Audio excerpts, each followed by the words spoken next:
اس وقت دنیا میں سب سے بڑا جو انقلاب ضروری ہے وہ ہمارا دوبارہ آدمی بننا ہے۔ آپ اپنے خیالات میں نہیں ہیں، آپ کی اصل شخصیت آپ کی خواہشات میں۔ میں چھوٹا بننا چاہتا ہوں، خدا کے لیے میری یہ پیاس بجھا دو۔ میں دو طرح کے لوگوں کو حوالہ بنائے بغیر اپنا تصور نہیں کر سکتا۔ ایک وہ جس نے مجھ پر احسان کیا ہو۔ آپ کے کچھ بزرگ ایسے ہیں، بڑے ایسے ہیں جو ابھی بھی حیات ہیں، ان میں سے کچھ لوگوں کا اگر ہم ذکر کریں، سلیم الرحمان صاحب، یہ اگر حضرت نظام الدین اولیاء کے مرید ہو جاتے، اگلے دن جانشینی مل جاتی۔ افتخار عارف اتنے سمجھدار ہیں کہ یہ ناممکن کام میں ہاتھ نہیں ڈالیں گے۔ یہ بالکل خسرو مزاج ہیں۔ اگر خسرو مزاجی کسی کے بارے میں ذمہ داری سے کہہ سکتا ہوں تو ایک میں ہوں، ایک وہ ہے۔ خورشید رضوی صاحب، پورا تہذیبی رچاؤ اس شخصیت میں نظر آتا ہے۔ جان ایلیا ان کے گھر گئے کہنے وہی میں بھی امروہے کا، تو بھی امروہے کا، میں بھی سید تو بھی سید، میں بھی شاعر تو بھی شاعر، میں بھی عربی داں تو بھی عربی داں۔ تو ہم میں دوری کی کوئی وجہ نہیں رہ گئی۔ کن دوستوں سے ترک تعلق پر آپ کو حیرت ہوئی؟ خوبی خرابی کے پڑوس میں اگر نہ ہو تو انسانی نہیں ہے۔ کن مذہبی طبقات میں آپ کے خیال میں انسان دوستی زیادہ ہے؟ السلام علیکم جاوید صاحب۔ علیکم السلام۔ ہم آپ سے بہت سی شخصیات کے بارے میں گفتگو یہاں کرواتے رہے ہیں، ویسے بھی آپ اکثر تذکرہ کرتے رہے ہیں اپنے اساتذہ کا، دوستوں کا، ان لوگوں کا بھی جن کے ساتھ آپ نے کچھ وقت گزارا۔ اور عام طور پہ ہم جب شخصیات پر بات کرتے ہیں تو لوگ یہ سمجھتے ہیں کہ ہم صرف ان کو ان کے اوصاف یا کمالات کی وجہ سے یاد کرتے ہیں، ان میں کوئی خوبی یا کوئی ہنر پایا جاتا ہے۔ لیکن آپ کا ایک شعر ہے کہ گشت کرتا ہے شہر دل میں کوئی، کوچہ در کوچہ خانہ در خانہ۔ تو کچھ لوگ ایسے بھی ہوتے ہیں جن سے صرف تعلق ایک دل کا ہوتا ہے۔ تو ابھی ہم کچھ بات کر رہے تھے تو آج ہم نے ایک ترکیب سوچی کہ کیوں نہ کچھ سوالات ایسے کیے جائیں کہ جس میں ہم بہت اختصار سے آپ سے ہم کہیں کہ بس جواب ایک جملے میں آپ اگر ہمیں جواب دیں اس طرز تعلق کے بارے میں جس پہ ہم بات کرنا چاہ رہے ہیں۔ تو میں کچھ اگر آپ کی اجازت ہو تو کچھ سوالات۔ ارشاد ارشاد۔ تو یہ ایک ریپڈ فائر ہمارے یہاں کہا جانے لگا ہے اس کو، لیکن یہ کہ سمجھ لیں کہ ایک فوری تو ایک سوال اور ایک اس کا جواب۔ تو یہ فرمائیے کن دوستوں سے ترک تعلق پر آپ کو حیرت ہوئی؟ جو زندہ دوست جو آپ اس وقت آپ کے ہم اثر ہیں، معاصرین ہیں، ان میں دو کہہ لیں کہ ایک نادر عقیل انصاری، ایک محمد دین جوہر۔ میری بالکل سمجھ میں نہیں آتا کہ ترک تعلق کا سبب کیا ہوا۔ اچھا، کن دوستوں سے ترک تعلق پر حیرت ہوئی تو آپ نے بتایا دکھ پہنچا۔ جی ہاں، دکھ بھی کچھ اس طرح سے ہے کہ اس میں جوہر صاحب شامل ہیں کہ جن سے کے ترک تعلق کے دکھ ہوا، اور دکھ کی وجہ یہ ہے کہ میں اس پر بہت اندھا اعتماد بھی کرتا تھا اور بے اختیار کیے رکھنے والی محبت بھی کرتا تھا۔ تو اس طرح ایک آدھ اور ہوگا لیکن بنیادی وہ جو پابندی ہم نے آپ پر رکھی ہے وہ ہم نے خود پہ بھی رکھی ہے کہ ہم اس کے ایک ہی جواب کو آگے۔ اچھا، مجھے ایک لفظ استعمال کرنا پڑے گا، وہ صرف سوال کی نوعیت کی وجہ سے، کن دوستوں سے شرمندگی ہے؟ ہاں جی، یہ بہت ضروری ہے، اللہ نے موقع دے دیا کہ میں اس کا اظہار کر سکوں۔ ایک نصیر احمد سلیمی صاحب سے مجھے سخت شرمندگی ہے، اور جیسے احساس جرم کی نوعیت رکھنے والی شرمندگی ہے، اور دوسرے بیرسٹر ظفر اللہ خان صاحب سے۔ اچھا، اب ہم شخصیات سے ذرا کچھ اور پھیلاتے ہیں اس دائرے کو، اس سوال کے دائرے کو۔ آپ کو کیا لگتا ہے کہ کس طبقے میں دوستی خالص نہیں ہے؟ ہاں، شاعروں میں۔ اچھا، وہ مذہبی طبقات، اب ہم اس کو تھوڑا طبقے کو بھی اور اسپیسیفائی کر رہے ہیں، وہ مذہبی طبقات جن میں آداب تعلق کی پاسداری جو ہے وہ برقرار ہے، آپ کے نزدیک وہ طبقہ بھی آداب تعلق کا پاسدار ہے؟ مذہبی طبقے میں وہ اہل تشیع۔ تو تھوڑا اور بڑھاتے ہیں سوال کو کہ وہ مذہبی طبقات جن میں ان کا مذہب ہی ان کی نفسیات اور تہذیب کی اساس ہے۔ یہ ان میں ایک اہل تشیع ہیں اور دوسرے جو دھمال والے تصوف کے ہیں. کن مذہبی طبقات میں آپ کے خیال میں انسان دوستی زیادہ ہے؟ شیعوں میں زیادہ ہے، اور شیعوں میں ذرا زیادہ زور کے ساتھ ہے. مطلب یہ آل آؤٹ جا سکتے ہیں، کسی بھی اگر کسی کا مظلوم ہونا ان پہ واضح ہو جائے تو یہ غالباً کسی بھی اختلاف کو خاطر میں لائے بغیر اس کے ساتھ کھڑے ہو جاتے ہیں اور اس میں اپنے یقینی نقصان کی بھی پرواہ نہیں کرتے. اگر ہم یہ کہیں کہ انسان دشمنی آپ کے نزدیک کن میں آپ لوگوں میں آپ کو زیادہ نظر آئی؟ یہ جو ملیٹنٹس ہیں نا، ملیٹنٹس چاہے وہ کسی بھی طبقے کے ہوں، مذہبی طبقے میں ملیٹنسی انسان دوستی کو ختم کر دیتی ہے. اور ہر طرح کا جو قتال کا جو لفظ ہے وہ اگر اپنے روحانی اور تبلیغی سیاق و سباق سے نکال کر محض مرنے مارنے کا کھیل بنا لیا جائے تو اس قتال کی سے مناسبت رکھنے والے لوگوں میں وہ انسان دوستی کی رمق تک نہیں ہوتی. حتیٰ کہ ان کے آپس میں تعلق بھی ایسا نہیں ہوتا کہ یہ کوئی مارا جائے تو رونے لگے. مطلب ان کو کسی کے مرنے کا غم نہیں. اور یہ میں ذرا تھوڑا سا اس کو کیونکہ میں سمجھتا ہوں کہ یہ سمجھنا چاہیے کہ ان کے بیٹے بھی مر جائیں نا، 4-6 بیٹے مر گئے تو ان پہ کوئی اثر نہیں ہوتا. اور کچھ بھی ہو جائے، یعنی موت ان کے لیے کسی کی بھی ہو، اس کا تاثر صرف اتنا ہوتا ہے کہ ایک انتقامی تاثر پیدا ہوتا ہے اور ایک جو ہے وہ فاتحانہ تاثر. دشمن مر گیا تو فاتحانہ تاثر، ہم مر گئے، اولاد مر گئی تو انتقامی تاثر. وہ جیسے وہ اکبر بگٹی نے اپنے بیٹے کی داڑھی کا بال نوچ کے جیب میں رکھو. تو یہ کسی میں بھی ہو، یہ انسان دشمنی کے مزاج پر یقینی دلالت کرتی ہے. اگر ہم یہ کہیں کہ انسان دشمنی کو آپ ایک فکرے میں اگر بیان کر دیں کہ آپ کے نزدیک انسان دشمن کون ہے؟ ہاں، کہ اختلاف اسے اس پر حملہ کرنے پہ اکسائے، اور حملہ ہر طرح کا حملہ، کہ اب میں اس پہ بہتان لگاؤں، اس کو بدنام کروں، تحقیر کروں، اور یہاں تک کہ موقع جب تک نہیں ملتا تو یہ سب کروں گا، موقع ملے گا تو کبھی لوز نہیں کروں گا اس پہ فائر کرنا.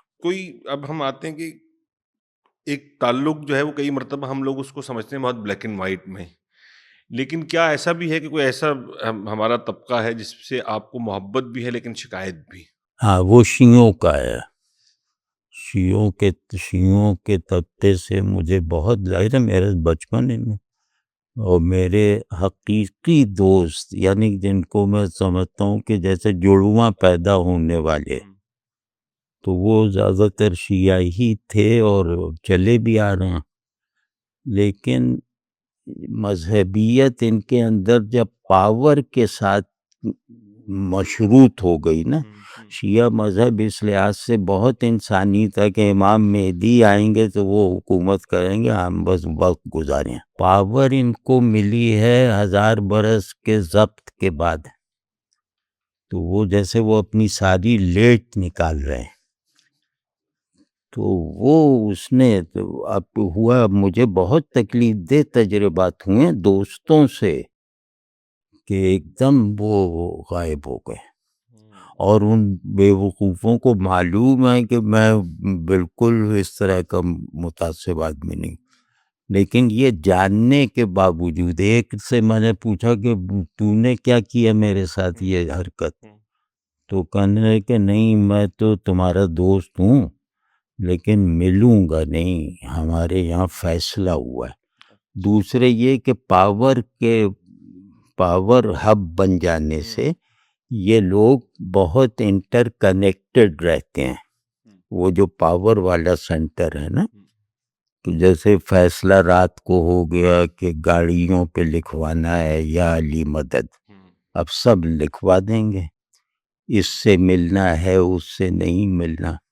اپنے مخالفوں کی جتنی خبر یہ رکھتے ہیں وہ دنیا میں کوئی طبقہ نہیں رکھتا.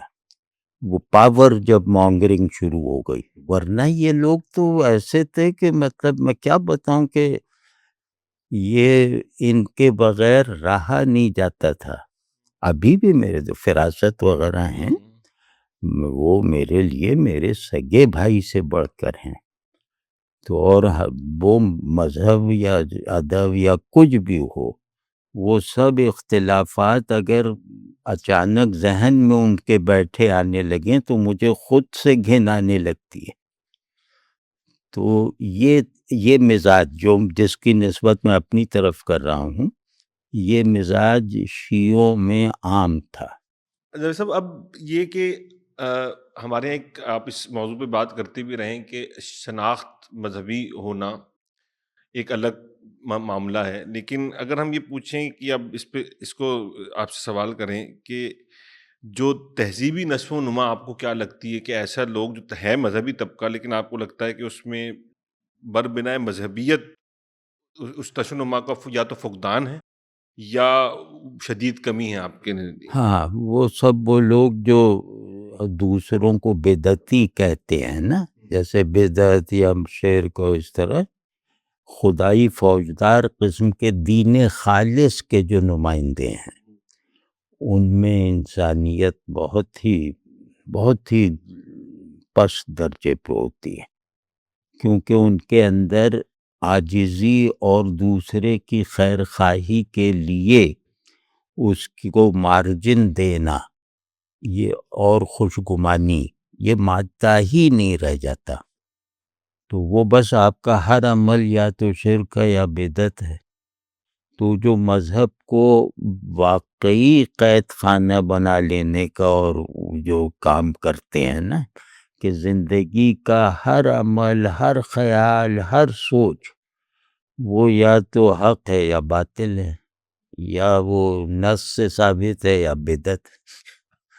تو جو لوگ بدعت کرتے ہیں نا، ان کے اندر تہذیب کی نشو و نما نہیں ہو سکتی، کیونکہ یہ جانتے ہی نہیں ہیں کہ تہذیب پہلے ہے دین سے. یعنی تہذیب کی کنڈیشننگ دین سے پرائمری ہے.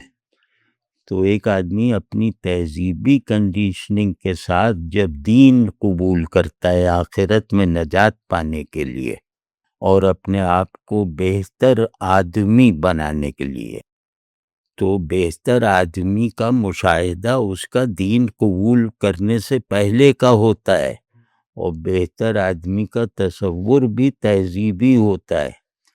تو وہ اس بہتر بندے کی پوزیشن جب لیتا ہے کہ میں اللہ کے بندے ہوں اور تزئین کروں اور اس میں تکلف نہ آئے، اس میں بناوٹ نہ آئے، جیسا میں ہوں بس پورا بندہ کنورٹ ہو کے دکھا دوں.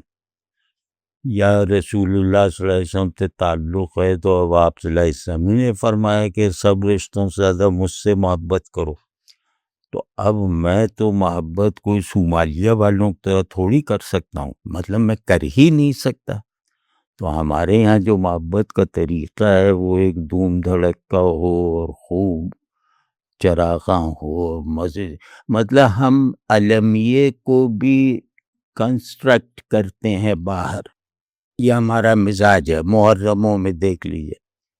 اور ہم اپنے نشاط کو بھی جو ہے نا وہ آبجیکٹیفائی کرتے ہیں اور اس کو جیسے اپنی اجتماع پر غالب کرتے ہیں کہ جیسے آپ کو لے کے پوری کالونی روشن ہے یا پوری کالونی سیاہ کپڑے میں ڈھپی ہوئی ہے. اب یہ رسم ہے اور ہم اگر یہ نہ کریں نا تو ہمارے اندر وہ محبت پیدا ہی نہیں ہوگی. تو اب مقصود ہے محبت پیدا کرنا، اور اس پہ تو نہ سے ایک نہیں 10 ہیں. اب یہ کہ مقصود مجھے پورا کرنا ہے، میں اپنے ایک کانٹیکسٹ رکھنے والے وجود کو اس مقصود میں کھپاؤں گا، ایک تہذیبی مزاج کے ساتھ، ایک ثقافتی نفسیات کے ساتھ۔ اگر اس کو شامل نہیں کروں گا تو سب باہر باہر ہو رہا ہے جیسے ہوتا ہے ان لوگوں میں، تو وہ نہیں۔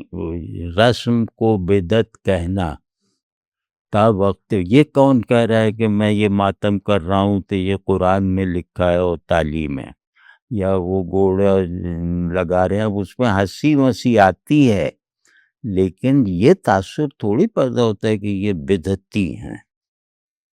تو یہ لوگ گویا مشینوں کے لیے دین آیا ہے، یہ سمجھتے ہیں کہ بس مشینوں کے لیے آیا ہے۔ انسان جس چیز کو بھی اپنے لیے اپنے پورے شعور اور ول کے ساتھ بائنڈنگ بنائے گا، یعنی اپنے مرنا جینا اور اپنا لمحہ لمحہ اپنا شعور لاشعور، اپنا اختیار اور بے اختیاری اس سے منسوب کرنے پہ راضی ہے، تو یہ کبھی ہو سکتا ہے کہ وہ اپنے اندر کے نظام احساسات اور ان احساسات و جذبات یا تخیل کی جو تجسیم کرنے کا عمل ہر قوم میں ہوتا ہے، وہ اپنے پہلے سے موجود مزاج کو نظر انداز کر کے کرے۔ اب عرب جو ہیں وہ بڑوں کا ماتھا چومتے ہیں، ہم لوگ بڑوں کے ہاتھ چومتے ہیں، تو اب اگر مجھ سے کہیں کہ ماتھا، تو عرب میں رسول اللہ صلی اللہ علیہ وسلم سے بھی ثابت ہے کہ ماتھا چومنا یہ وہ، یعنی کہ بہت محبت میں۔ تو اب میں جا کے اپنے ابا کا ماتھا چوموں تو وہ تو مجھے دھکا دے دیں گے، یہ کیا حرکت ہے؟ وہ چاہے یہ سب سننا تو بدعت جانتے ہو، وہ کہیں یہ کیا تم عرب ہو کیا؟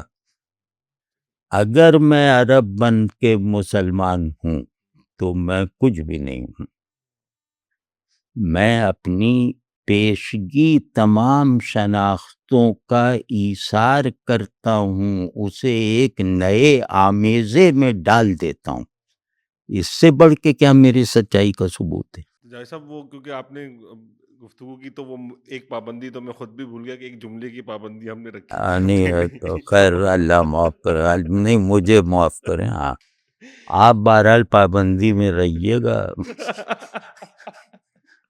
اچھا، ایک چیز یہ کہ آپ کیا سمجھتے ہیں کہ کون سے ایسے لوگ ہیں جو قابل اعتبار ہیں لیکن دوستی کے لائق نہیں ہیں؟ ہاں، مجلسی لوگ وہ بہت اچھے ہیں، جیسا آپ کو دیکھتے ہیں نا کہ جن سے آپ کہتے ہیں ان لوگوں سے میرے خوشگوار مراسم ہیں، اور میں ان سے کوئی برائی کی توقع نہیں رکھتا، اور میں یہ اگر انہیں اپنا راز بھی بتا دوں تو مجھے یقین ہوتا ہے کہ یہ اس کو افشا نہیں کریں گے، لیکن یہ کہ وہ ہر ایک کے دوست ہوتے ہیں، تو جو ہر ایک کا دوست ہو وہ کسی کا دوست نہیں ہوتا ہے، اور جو مسکراہٹ اور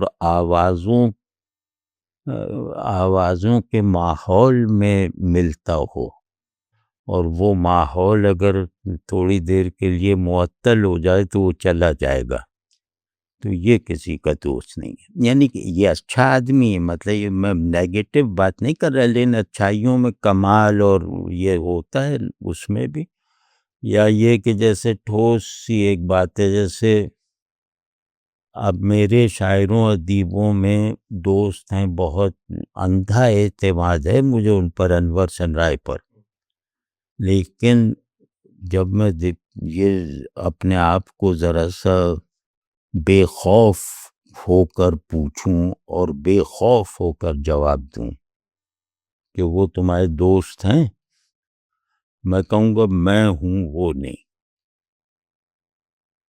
کیوں؟ کیونکہ وہ میرے دشمنوں کے بھی دوست ہیں، یعنی بعض کروشل معاملات ہوتے ہیں نا کہ جیسے آپ چھوٹے بڑے کا فرق نہیں ہوتا، مطلب یہ کہ ایک آدمی کے بارے میں مجھے معلوم ہے کہ وہ آپ کا بدخواہ ہے، آپ کو بدنام کرے گا یا کچھ بھی، دشمن ہے مثال طور پر، اختلاف اور مخالف اس میں نہیں آتا، تو میں اس سے کبھی نہیں ملوں گا. آپ مجھ سے بہت جونیئر ہیں لیکن میں آپ سے چھپ کے بھی نہیں ملوں گا اور اس پہ یہ واضح رکھوں گا. تو اب میں دوست ہوں اگر میں ایسا کرتا ہوں، اور اگر میں ایسا نہیں کرتا تو میں بس اچھا ساتھی ہوں، مجلسی شخصیت ہوں، لیکن میں آپ کو تنہائی میں یاد نہیں رہوں گا، یا یہ خواہش نہیں رہے گی کہ یار اب تک آئے نہیں. تو جس کا انتظار رہتا ہو ملنے کے فوراً بعد سے، وہ دوست ہے. واہ واہ. تو مل کے گئے، اب انتظار اگلی ملاقات کا ہے، وہ دوست ہے. یہ ایلیمنٹ آج کل فنا ہو چکا ہے میرے مشاہدے میں. اور میں سچی بات کہتا ہوں، میں ان لڑکوں کو ترس کی نگاہ سے دیکھتا ہوں کہ ان بیچاروں کو پتہ ہی نہیں ہے کہ بڑا آدمی محبت کیسے کرتا ہے. نہیں عمر میں بڑا یا وہ، اور چھوٹا محبت کیسے کرتا ہے. بڑا بھی خود سے پردگی کے ساتھ ہوتا ہے، لیکن اس کی خود سے پردگی میں ذمہ داری ہوتی ہے. چھوٹا خود سے پردگی کے جذبات میں رہتا ہے اور اس پہ کوئی ذمہ داری نہیں ہے نا. تو یہ سب ہے ہی نہیں. ہم تو ہمارا استاد کو کوئی ذرا سے اتنا بھی کہہ دیتا کہ ان کا کرتا میلا تھا، فرض کیا، تو ہم تو اس سے مارنے مرنے تل جاتے. اب کرتے کا ان سے کہتا کوئی کہیں ان سے زیادہ خوبصورت کوئی ہے، تو ہم کہے لعنت بھیجے، تم اگلی نسل کے پرورتا ہو، تمہیں کیا معلوم. 10 مہینے مطلب 2-3 جمالیاتی تھیریز اپنے استاد کی خوبصورتی کا اس بات کرنے کے لیے بنائی ہیں لڑکپن میں. سلیم صاحب اور ہمارے استاد کو خوبصورت آدمی نہیں تھے بظاہر، مطلب چھوٹے سے تھے، موٹے، اور یہ مطلب وہ خوبصورتی نہیں تھی کہ لڑکیاں اٹریکٹ ہوں خواتین. وہ ہماری نظر میں تو مردوں میں یہی خوبصورتی ہے نا، اور ہم بھی اسی خوبصورتی کو پسند کرتے ہیں. ہم چاہتے تھے ہم میں بھی وہی ہو، وہ والی جس کی بنیاد پہ وہ کہتا تمہارا استاد خوبصورت نہیں ہے. لڑ جاتے تھے، کہنے او کیڑوں کی جمالیات والے چھچوندر، یہ سب مجھے لفظ یاد ہیں. اور پھر کوئی جمالیات ایسی ایجاد کر دیتے تھے کہ وہ راک ہڈسن بدصورت ہے، وہ سلیم احمد خوبصورت. اب اس سے پھر ایک سوال یہ پیدا ہوتا ہے کہ پھر جو دوستی یا تعلق ہے وہ آپ کے نزدیک شخصیت کا کمال کیا ہے؟ اس کے اوصاف، اس کا ہنر، یا اس کی شخصیت؟ آپ ہاں یہ دونوں ہیں. دیکھیں میری زندگی میں 2 طرح کے لوگوں کی اہمیت ہے. یعنی میں 2 طرح کے لوگوں کو حوالہ بنائے بغیر اپنا تصور نہیں کر سکتا. ہر آدمی کے ساتھ میں یہاں علامتی ہے. صحیح. ایک وہ جس نے مجھ پر احسان کیا ہو، وہ میری شخصیت میں ایک جوہری شناخت بیدار کر دیتا ہے میرے لیے. تو میں کبھی نہیں چاہوں گا کہ اپنے محسن کے ذکر کے بغیر مجھے کوئی یاد کرے. یعنی اس معاملے میں جہاں اس کا احسان ہے. کوئی کہے کہ تم شاعری کرنے لگے ہو، تو میں کبھی نہیں چاہوں گا دل سے اس شاعری جن سے میں نے سیکھی ہے ان کا حوالہ دیے بغیر مجھے شاعر مانا جائے. اللہ جانتا ہے. تو اسی طرح کچھ بھی کسی ہر وقت تھوڑا بہت سب میں ہوتا ہے. تو ہم اس کو، یہ ہمارا محسن ہے، اور محسن کا رتبہ محبوب سے زیادہ ہوتا ہے. یہ ایک اور بات ہے. تو ایک محسن ہوتا ہے، ایک محبوب ہوتا ہے. تو محبوب جذبات کے ساتھ ہوتا ہے، محسن ایک وجودی حال کی طرح آپ پر طاری رہتا ہے. وہ آپ کا دوست نہیں ہے. تو جیسے تاریخ میں ہم مشہور لوگوں کو بھی دیکھیں تو ان میں سے کچھ ایسے ہیں، فرض کے ادب ہم اپنے بہت محدود کر کے بات کر رہے ہیں، شاعری میں دیکھ لیں کہ شاعری میں وہ کیا نام ہے، میر سے بڑا شاعر کوئی، مطلب میری نظر میں میر کے برابر کوئی نہیں ہے اردو میں. میں ان کے ساتھ آدھا گھنٹہ نہیں بیٹھوں گا، لیکن کیونکہ ان کا ذوق وغیرہ مجھے معلوم ہے نا، تو آدھا گھنٹہ بھی نہیں بیٹھوں گا. لیکن باہر اس کراہت کے باوجود انہیں اپنا محسن مانتا ہوں. یعنی کہ اب محبوب شاعر بھی ہو نا میرا کوئی، میں اس کو نظر انداز یقیناً کروں گا اگر میر بیٹھے ہوں، یا میرا محبوب شاعر کہے کہ یار میر کے برابر تو مان لو، تو کبھی نہیں مانوں گے. ٹھیک ہے نا؟ تو اس طرح جیسے بڑی شخصیت، میر بڑی شخصیت نہیں تھے، میر بہت بازاری پن تھا، شاعر بہت بڑے. تو اب مجھے ان کی شاعری کے اتنے احسانات ہیں کہ ان کی شخصیت کی طرف توجہ ہی نہیں جاتی. ایک بڑے لوگ اس طرح کے ہوتے ہیں. دوسرے وہ ہوتے ہیں کہ جو بڑے کارناموں کے اعتبار سے بھی ہیں اور شخصیت کے پہلو سے بھی ہیں. یہ لوگ بہت کم ہوتے ہیں جو اپنے وصف اور اپنی شخصیت میں مساوی ہو جائے. یہ جیسے اس میں مثال میرے ذہن میں مجھ سے اگر کوئی پوچھے تو اس کی سب سے بڑی مثال جو ہے وہ آئنسٹائن ہے، کہ شخص کمالات میں بھی منفرد، یعنی اس کے بارے میں کہا جا سکتا ہے کہ کوئی لا شریک ہے، وہ جس فیلڈ میں ہے لا شریک ہے، اور زیادہ امکان ہے کہ قیامت تک اس کی یہ حیثیت اپنے فن میں برقرار رہے گی. ٹھیک ہے، یعنی ہمارے چلو برقرار رہے نہ رہے، دنیا اس کے کارناموں کو اس طرح دیکھتی ہے، اور خود اس کے کارناموں کے مقابلے میں کارنامے دکھانے والے بھی اسے اس جگہ بٹھاتے ہیں، اور شخصیت بھی اس کی ایسی. دونوں یہ جیسے آئیڈیل مثال ہے اس کی. ہمارے یہاں جیسے رومی ہیں کہ شاعر دیکھیں، حکیمانہ دیکھیں، یہ سب ہر پہلو سے وہ حد آخر ہیں، مطلب ان اپنے اظہار میں بھی حد آخر ہیں کمالات میں، اور اپنے شخصی اوصاف میں بھی حد آخر ہیں. تو وہ ہے، یہ ہمیں نصیب نہیں ہوئے. مطلب یہ ظاہری صدیوں میں یا ایک روایت میں دو چار ہی ہوتے ہیں، ایک آدھ ہوتا ہے. ایک وہ ہوتے ہیں کہ جو کارنامے ان کے متوسط درجے کے ہوتے ہیں، لیکن شہرت ان کی بڑے لوگوں کے ساتھ ساتھ جاری ہے. مطلب کہہ سکتے ہیں کہ جیسے غالب مشہور ہیں ویسے ہی حسرت موہانی بھی مشہور ہے. جو بھی ظاہر شاعری پڑھتا ہے وہ، تو اب حسرت موہانی درمیانے درجے کے شاعر تھے.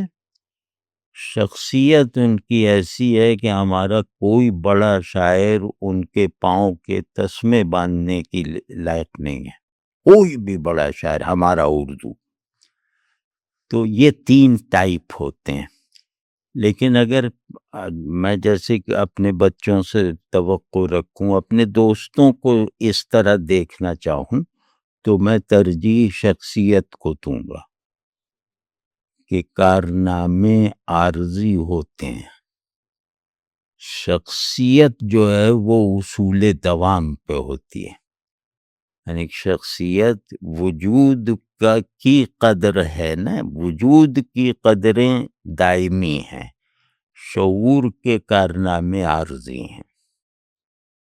تو شخصیت مطلب حسرت موہانی اگر تشریف رکھتے ہوں نا، جیسے فرض کے کوئی مشاعرہ ہو رہا ہو اور سارے علامہ اقبال اور سب بیٹھے ہوں، تو یہ ہو ہی نہیں سکتا کہ میں اگر مجھے لوگ کہیں جا کے سب نے اجازت دی کہ مصافحہ کر لو، تو میں حسرت موہانی کے پاؤں چومے بغیر نہیں ہوں، صرف ان کے، یعنی دستبوسی کروں گا بس. یہ تو میری اگر مجھ سے کوئی پوچھے کہ یار بننا کیا ہے تو ہم کہیں گے بھائی حسرت موہانی بنا دو، وہ کیا ہے، باقی ہو جائے گا، یا یہ کوشش کریں گے کہ تھوڑا ادھر بھی ہو جائے زیادہ. یعنی میں ان سے زیادہ اچھا شاعر بننا چاہوں گا، لیکن ان کے برابر کی شخصیت بننے کا وہم بھی مجھ میں نہیں آئے گا. یہ ہوتا ہے آدمی. اب یہ تو آپ نے چلے روایت کا بھی تذکرہ کیا اور ایک شخصیت پر بھی ہم نے بات کر لی، اور آپ خود بھی یہ بات فرماتے ہیں، اور ہمیں آپ کی گفتگو سن کے واقعی ایک احساس ہوتا ہے کہ ہم نے وہ دور نہیں دیکھا، وہ لوگ نہیں دیکھے، اور اپنی بلکہ آپ سے ہر دفعہ گفتگو سے وہ احساس محرومی جیسے کہ اور بڑھ جاتا ہے. ہم گو کہ یہ میں سمجھتا ہوں کہ یہ بھی کسی حد تک باعث برکت ہے کہ چلیں کچھ شوق تو پیدا ہوتا ہے کہ ہم ایسا بننے کی کوشش کریں یا ایسے لوگوں کو دیکھنے کی کوشش کریں. آپ کے کچھ بزرگ ایسے ہیں، بڑے ایسے ہیں جو ابھی بھی حیات ہیں الحمدللہ، تو ان میں سے کچھ لوگوں کا اگر ہم ذکر کریں کہ جن سے آپ کے ایک محبت کا تعلق ہے، اور وہ شخصیات ایسی بھی ہیں جو خود صاحبان کمال بھی ہیں. ماشاءاللہ. تو جیسے آپ نے ایک دفعہ بڑی محبت سے کہا کہ افتخار عارف صاحب جیسے ہیں، تو آپ کہتے ہیں کہ یہ ہمارے استاد کی یادگار ہیں، تو اور ان سے ایک آپ کا یہ ایک تعلق ہے جو کہ ایک سلیم صاحب کی وجہ سے تعلق، ایک اس کی اپنی ایک حیثیت ہے. تو اب اگر ہم صرف شخصیت پہ بات کریں ان کی، کیونکہ وہ مشہور لوگوں میں ہیں، اب وہ میرے خیال اردو کے ہمارے اس وقت دنیا میں اتنے سب لوگ سے سب سے مشہور آدمی ہیں وہ، تو اگر ہم ان پہ بات کریں کہ وہ جو اس تعلق کو آپ کیسے دیکھتے ہیں، افتخار صاحب کی شخصیت کو آپ کیسے دیکھتے ہیں بطور ایک ان کے، میں دوست کہوں گا تو شاید، اگر دوست کہوں آپ کو ان کا، یا آپ کیا کہیں گے؟ نہیں دوستی کا بمشکل ساری ملاقاتیں ملا لیں تو 30 گھنٹے بنیں گے. وہ نہیں، اتنی ملاقاتیں وغیرہ نہیں ہیں. اور جس زمانے میں وہ کراچی میں تھے تو ہم تو فرسٹ ایئر میں تھے، اور وہ سینئر پروڈیوسر وغیرہ تھے. ہاں. افتخار عارف بنیادی طور پر ایک ملامتی آدمی ہے. لوگ جو انہیں ان کے اوپر جیسے عام سا ایک ٹھپا لگ گیا کہ یہ پبلک ریلیشننگ کرتے ہیں، اور ان کا ساری کامیابیاں پبلک ریلیشننگ کے نتیجے میں ہیں. تو اور یہ بات کہنے والے شواہد بھی رکھتے ہیں، لیکن اب شخصیت کا جو پراسراریت ہے وہ بتا رہا ہوں کہ ٹھیک ہے اسلم اظہر صاحب کے سامنے یہ بالکل بہت مؤدب اور بہت رہتے، سب دیکھتے تھے. تو لیکن وہ یہ نہیں دیکھ رہے کہ اس سے ان کا حقیقی مفاد کیا تھا. ایک ظاہر بھی آدمی افتخار عارف اور مثال طور پہ اسلم اظہر، جو ان کے وہ جہاں سے انہوں نے سٹارٹ لیا، تو اسلم اظہر صاحب خود بہت ہی با کمال آدمی تھے، اور وہ بالکل ایسے نہیں تھے کہ ان سے کوئی خوشامد کر کے فائدہ اٹھا لے، نہیں، وہ بہت اسٹرکٹ آدمی تھے، اور بالکل کلاسیکل شخصیت، انگریزوں والی جو کلاسیکل شخصیت ہے نا وہ تھی ان کی. تو وہ تو ممکن ہی نہیں تھا. اور افتخار عارف بہرحال اتنے سمجھدار ہیں کہ یہ ناممکن کام میں ہاتھ نہیں ڈالیں گے.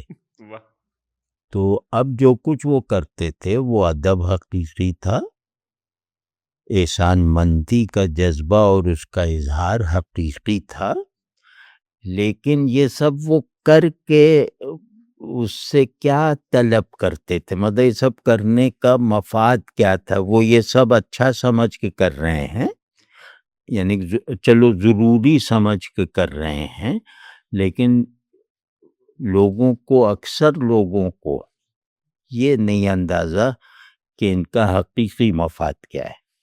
اب میں عرض کرتا ہوں آپ سے، اور آج شاید میں ہی رہ گیا ہوں جو یہ بات کر سکتا ہوں، مطلب ان کے اندر سے جاننے والوں میں، ان کا حقیقی مفاد اپنی نظر سے گرنا تھا.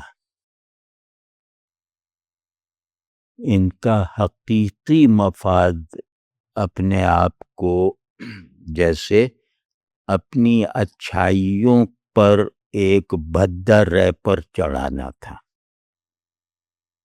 اور یہ بات کم لوگ جانتے ہیں کہ یہ نہایت ذاکر، شاغل اور عبادت گزار آدمی ہیں بھی، اور شروع سے ایسا مزاج ہے ان کا۔ تو ان کے قریب ترین دوستوں کو ان کے معمولات خلوت کا پتہ نہیں ہے، نہ آج ہے، آج بھی، اور نہ پرانا۔ اور ان کے قریب ترین ادیب، شاعر احباب کو یہ پتہ نہیں ہے کہ ان کے خفیہ دوست کون ہیں، جن کو یہ اپنا مرشد اور محبوب اور جو گرنے کے لیے جن کا وجود ضروری ہوتا ہے نا، کہ میں واقعی گر جاؤں ان کے آگے اور اس میں مجھے کوئی تکلف نہ محسوس ہو۔ تو یہ ہر دور میں اپنے، کم از کم پاکستان کی حد تک میں جانتا، یہ اپنے ہر دور میں ایک خضر کے ساتھ رہے، اور یہ بالکل خسرو مزاج ہیں اور نظام الدین اولیاء کے متلاشی ہیں۔ اگر خسرو مزاجی کسی کے بارے میں ذمہ داری سے کہہ سکتا ہوں تو ایک میں ہوں، ایک وہ ہیں۔ ٹھیک ہے، اب ہمارے نظام الدین ظاہر ہے وہ دوسرے تھے، لیکن انہوں نے وہ بہت سنجیدگی سے نظام الدین کو ڈھونڈا، تو یہ ہو گیا۔ دوسرے یہ کہ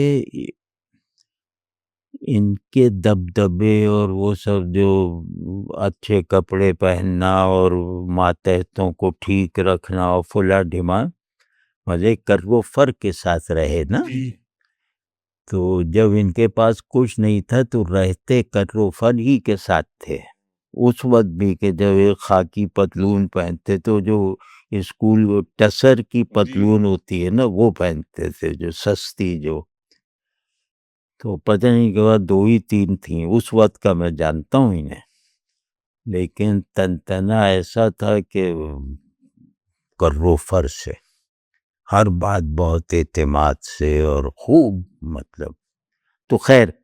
اب اس میں جو دوسری بات عرض کرتا ہوں، پہلی بات کیا کہ یہ طبعاً ملامتی ہیں، دوسری بات یہ کہ ان کی ذاتی زندگی، شخصی زندگی کسی بڑے سے بڑے صابر اور متحمل آدمی کے لیے بھی ناقابل برداشت ہے۔ یہ سب جو یہ گھر بڑا بن گیا، گاڑی بڑی آ گئی، یہ سب کچھ جو ہے وہ اپنے آپ کو غم گساروں سے دور رکھنا تھا۔ ان کی زندگی کا میری زندگی میں 2 آدمی ایسے ہیں جن کے بارے میں کہتا ہوں کہ المیہ ان میں مجسم ہے، ایک میرے والد اور ایک افتخار عارف، اور میرے والد ہی کا یہ جیسے ایک فیضان ہے کہ میں نے ان کی اس جہت کو بھانپ لیا۔ تو مطلب ان کا ایک دن گزارنا، ان کی پوری زندگی کا ایک دن، یعنی حال اس میں شامل ہے، یہ عام آدمی کے بس کی بات نہیں۔ مطلب ان کے لیے کوئی بھی رشتہ اپنا جواز کھو بیٹھا ہو، جس آدمی کے لیے انسانی تعلق میں سانس لینے کا ایک گوشہ بھی موجود نہ ہو، وہ یعنی کہ یعنی جس کو محبوب نہ ملے، جس کو عاشق نہ ملے، سمجھیا نا، تو یہ اس طرح کے ہیں۔ تو اتنا ضبط جو ہے یہ میں نہیں آج کل تو لوگ سوچ بھی نہیں سکتے، یہ کلاسیکی معیار پہ بہت صبر و ضبط کی علامت ہے، یعنی کہ اس پر پرانے اچھے لوگ، صابر لوگ بھی رشک کرتے۔ تو تیسری بات ان کی یہ ہے کہ انہوں نے ٹریجک زندگی گزاری، اس کو کامک سیاق و سباق دے کر. یعنی انہوں نے غم کے چہرے کو ہمیشہ بہترین مشاطہ سے زیبائش دلوائی. تو اگر یہ بات میں کہہ سکتا ہوں کہ کوئی ایسا آدمی دیکھا ہے کہ جس نے غم کو خوشی سے زیادہ دمکتا ہوا چہرہ بنا دیا ہو، تو میں کہوں گا افتخار علیہ. اب یہ سب ذمہ داری اس بات کر لوں، اور میں جب یہ کامیاب تھے ادھر ادھر، میں ان سے کبھی نہیں ملتا ہی نہیں تھا. یہ ہمارے ادارے کے بھی وہ بہت با اختیار تھے جہاں میں نوکری کرتا تھا، کبھی نہیں ملتا تھا، اسی وجہ سے کہ میں انہیں جانتا تھا. ایک آدمی سے آپ نہ ملیں اس لیے کہ آپ اسے بہت حیرت اور محبت پیدا کر دینے والی وہ نظر سے جانتے ہیں. تو یہ تھا. تو دوسرے یہ کہ، اور چوتھے یہ کہ یہ کبھی کسی کے بدخواہ نہیں ہو سکتے. یہ جھگڑے کریں گے، وہ بڑے ادھر اس کی ایسی کی تیسی، اور بہت زیادہ جیسے گالم گلوچ بھی کر سکتے ہیں. یہ وہ لعنت بھیجو فلاں ڈھیما، لیکن وہ جیسے ان کی زیادہ وہ تھی احمد فراز سے، عبید اللہ علیم سے، اور یہ جو ہیں ایک اور ابھی نام یاد نہیں آ رہا. ہاں، آخری ان کے جو حریف تھے، دشمن، وہ نصیر ترابی تھے. ایسا لگتا ہے جیسے وہ بس حسینی اور یزیدیوں والا فرق تھا ان کے لیے. ہر بات، جو بھی بات ہوگی وہ نصیر ترابی کی ایسی کی تیسی اور فلاں ڈھیما. یہ اس وقت جس کو جہنم واصل کر رہے ہیں میرے سامنے، آپ کے سامنے، وہ ادھر سے آ جائے تو ان کے اندر، مطلب آپ آدمی کے اندر سڈن آ جانے والے انقلاب کو پہلی مرتبہ دیکھیں گے. وہ دکھاوا نہیں ہوگا. اب ایک اور، کیونکہ ہم لوگوں کے یہاں شخصیتیں تو ہے نہیں، انفرادیت تو ہے ہی نہیں. ہم ایک ہی وہ مونوٹائپ وہ اس میں سب کو رکھتے ہیں. تو لوگ کہیں گے ارے نہیں دیکھا کتنا منافق آدمی، ابھی گالی دے رہا تھا، وہ آ گیا تو ہنس کے کہہ رہے ہیں آئیے حضور اور فلاں ڈھیما. بالکل ایسا نہیں. اور وہ بھی ہو تو وہ بھی خوبی کی بات ہے، کیونکہ رسول اللہ صلی اللہ علیہ وسلم ایک آدمی کی برائی فرما رہے تھے تو بی بی عائشہ سے، تو وہ آ گیا تو اس سے اچھی طرح ملے. تو پھر اسی لیے فقرہ ہے ایک، لا نفاق فی الاخلاق، اخلاق میں منافقت نہیں ہوتی. دشمن کی بھی پذیرائی کرے گا آدمی. تو وہ کسی بھی پہلو سے کوئی منفی بات نہیں ہے. اگر شخصیت بڑی ہو تو یہ آپ کو لگے گا کہ غصے سے لال آنکھیں ایک دم آپ دیدہ ہو گئیں. یہ آپ دیکھیں گے. اور کسی بھی انہیں جیسے آپ کو یہ نہیں لگے گا کہ اچانک گھبرا گئے یا ڈر گئے. بس ایسے لگے گا کہ یہ ان کا جتنا غصہ تھا وہ اس شخص کے قابل محبت نہ ہو سکنے کی وجہ سے تھا. تو یہ جو خوبیاں ہیں نا، یہ بہت معیاری خوبیاں ہیں. یعنی یہ خوبیاں اہل کمال میں رشک پیدا کرنے والی خوبیاں ہیں نا. تو باقی یہ کہ اب ظاہر ہے کہ ہر خوبی خرابی کی یہ پڑوس میں اگر نہ ہو تو انسانی نہیں ہے. کہ پڑوس میں ایک وہ خرابی ضرور ہونی چاہیے. تو ان کا یہ کہ ایک وہ جیسے وہ افلاطون اپنے تصور محبت اور لارڈ بائرن اپنے فتوحات محبت کے ساتھ ان میں جمع ہے. اور یہ دونوں نہیں بن پائے. یہ ان کا ہے. پتہ نہیں عجیب وہ اب زیادہ زیادہ اظہار عشق ہے کہ اس ایک محبوبہ بنائی کندھے پہ سر رکھ کے رونے لگے. تو اس طرح کا وہ تو اس میں بھی مطلب دھوکے ووکے کا پہلو نہیں تھا، لیکن بس افلاطونی عشق لارڈ بائرن کے منصوبے کے ساتھ. اب کیونکہ ظاہر ہے ہم نے تو آج یہ بات ہی ہوئی تھی کہ ہم ذرا شخصیت پر ہی بات کریں گے، اب تو شاعری کی طرف ہم نہیں جاتے. آدمی جیسے آپ نے پچھلا سوال اٹھایا تھا نا، یہ اپنی شاعری سے بہت بڑے ہیں، صحیح، وہ کمال اور شخصیت کی جو ہم نے بات کی تھی بہت بڑے ہیں. اب اس میں جاوید صاحب ایک چیز اور ہمیں آپ نے ایک کیٹیگرائزیشن وہ بھی کی تھی کہ بعض لوگ ایسے ہیں کہ جو مشہور ہیں اور صاحب کمال بھی ہیں، بعض لوگ جو ہیں وہ شاید اتنے مشہور نہیں ہیں لیکن ان میں ان کی شخصیت بڑی ہے. ابھی تک تو خیر ہم جن بزرگوں سے آپ نے ذکر کیا، آپ نے سب افتخار صاحب کا ذکر کیا، ایک اور بزرگ ہیں جن کو ہم دیکھتے ہیں کہ ان کو دیکھ کر ہمیں ظاہر اتنی نیاز مندی نہیں یا ان کے ساتھ اتنا وقت ہم نے نہیں گزارا ان کی شخصیت پہ ہم کوئی بات کہہ سکیں، لیکن وہ ہمیں ایک تہذیبی ایک وہ نظر آتا ہے، ان کے اندر ایک پورا رچاؤ نظر آتا ہے، اور وہ لاہور میں ہیں اب تو، اور وہ لاہور ہی میں رہے. میری مراد ہے ڈاکٹر خورشید رضوی صاحب سے. تو وہ ہمیں ایک لگتا ہے کہ ایک پورا تہذیبی رچاؤ اس شخصیت میں نظر آتا ہے.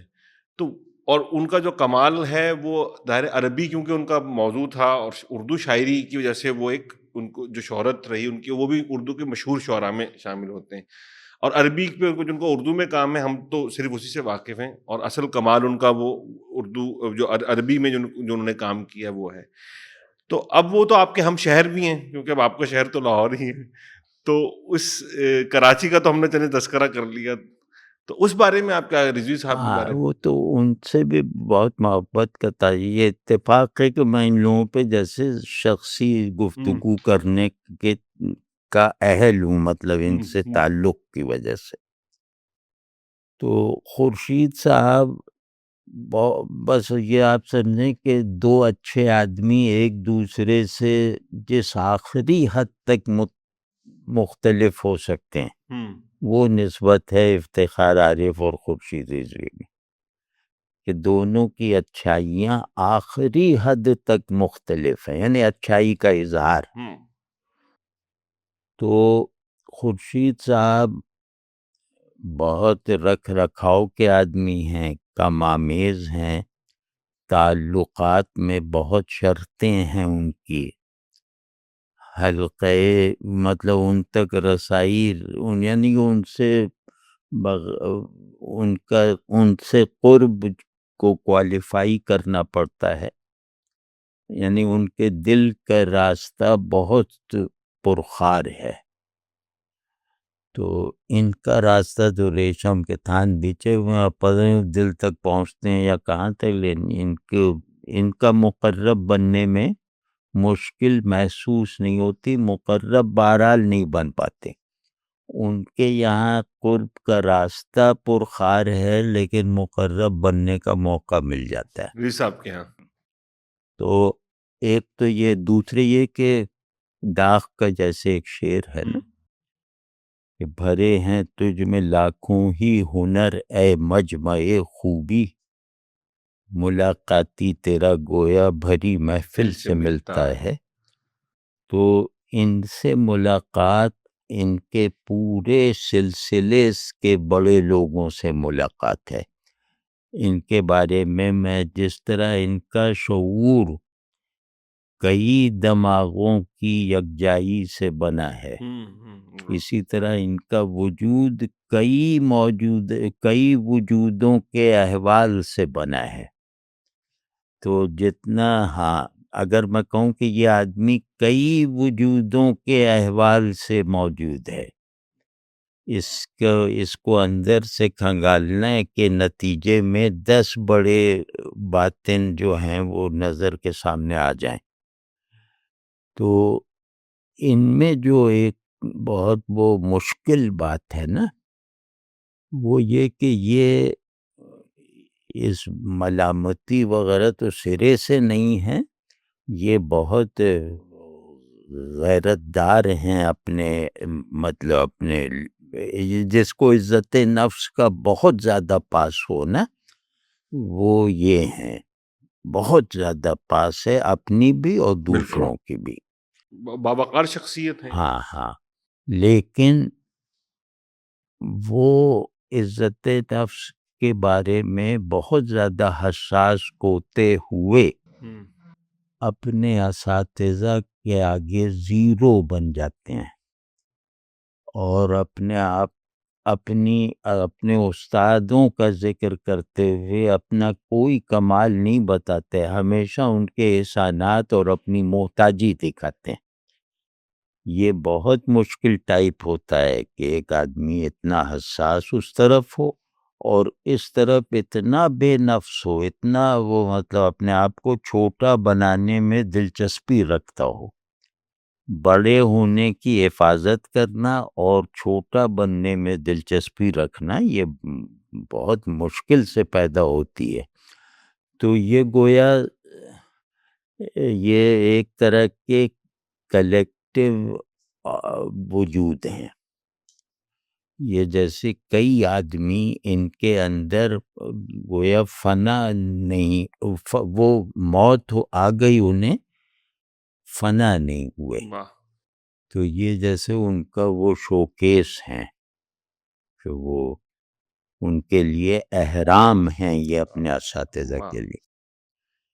تو یہ ایک بہت، اور میری جو اصل ان سے دلچسپی ہے نا وہ اس بنیاد پہ زیادہ ہے، نہیں ہر آدمی کا ایک نقطہ ہوتا ہے کہ کس بنیاد پہ ہم بہت قریب سمجھتے ہیں، وہ یہی کہ مجھے بھی جیسے پسند ہے اپنے استادوں کا ذکر، اپنے دوستوں کا ذکر، تو ان کے یہاں بھی ویسے ہی والہانہ پن سے ذکر ہوتا ہے، مطلب یہ کہ یہ اپنے استاد کا ذکر کر کے آپ کے اندر ان کا شاگرد بننے کی حسرت پیدا کر سکتے ہیں، یہ ان کی غائبانہ محبت پیدا کر سکتے ہیں، یہ تو اب اس میں کوئی اداکاری نہیں، اور یہ بہت مشکل سے اپنے جذبات پہ قابو پاتے ہیں جب اپنے کچھ استادوں کا تذکرہ کرتے ہیں، لیکن اس میں جان ایلیا کی طرح دھاڑ مار مار کے نہیں روتے، اور یہ وہ ولیم آگے نکل گیا اور یہ وہ بالکل باوقار طریقے سے۔ تو جان ایلیا بھی ان کے گھر گئے تھے، وہ ہاں اس سے بھی شخصیت کا نر، جان ایلیا ان کے گھر گئے کہنے بھئی میں بھی امروہے کا تو بھی امروہے کا، میں بھی سید تو بھی سید، میں بھی شاعر تو بھی شاعر، میں بھی عربی داں تو بھی عربی داں، میں بھی تاریخ کا شناور تو بھی تاریخ کا چلو تھوڑا بہت تیراک، تو ہم میں دوری کی کوئی وجہ نہیں رہ گئی۔ تو انہوں نے کہا تو گھر آ گئے وہ یہی سب چکتے ہوئے، وہاں آ کے انہوں نے کہا کہ بھئی وہ گلاس لاؤ، بوتل تو ہے ہمارے پاس،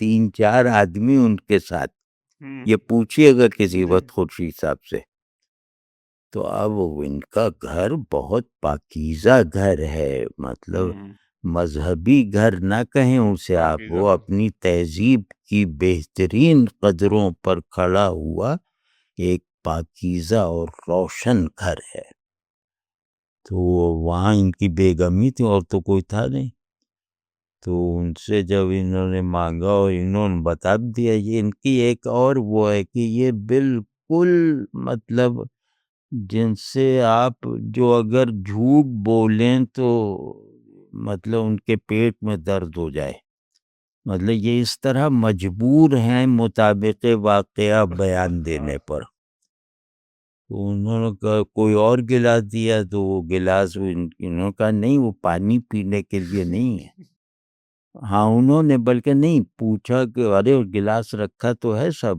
ظاہر پہلے خبر، نہیں وہ پانی نہیں پینا ہے. تو انہوں نے کہا پھر کیا چائے وائے پینی؟ انہوں نے کہا نہیں وہ اپنے ساتھ وہ بوتل وغیرہ لائے. اب یہ رک ہی نہیں پائے تو خیر انہوں نے دے دیا. وہاں وہ بوتل وہ عابد فاروق یا اس کی جیب میں تھی، وہ نکلوائی وہ کر کے. اب اس کے بعد انہیں جو ہے نا نشے کی انتہا ان پہ طاری ہوتی تھی شراب پینے سے پہلے، اور نشہ اترنا شروع ہوتا تھا پہلے گھونٹ کے ساتھ. یہ جان ایلیا کا اسٹائل تھا. اب وہ اچھل رہے ہیں صوفے کے اوپر، جگ بیٹھ گیا شور چھوٹا تھا. اوے تو کہاں کا؟ فلاں میں لاہور کا ہوں، میں پنجابی ہوں، فلاں ڈیما، اس طرح. اب وہ شراب کا نشہ اور پھر چیخم دھاڑ یہ سب ہو رہی ہو. بیگم صاحبہ بیٹھو، وہ انتہائی مطلب بہت زیادہ جیسے روایتی. تو باہر نکل کے انہوں نے وہ اچھا ان کی بیگم نے اس حال میں کہا کہ بھئی وہ گلاس آپ یا تو توڑ دیجئے یا اسے شرعی طریقے سے تو اب یہ سب اندر چل رہا ہے، یہ باہر چل رہا ہے. اب رخصت ہونا ہے، رات کو 12 بج گئے ہوں گے. تو ان کا جو پورس تھا نا وہ آگے جو ایک وہ بنا ہوتا ہے نا سلوپس، جی جی کھپریل سی ڈلی ہوتی کچھ، ہاں وہ جو سڑک پہ ہوتا ہے جی گلی میں، وہاں کھڑے ہو کے وہاں لیٹ گئے. جان ایلیا. ہاں اور یوں کر کے ہو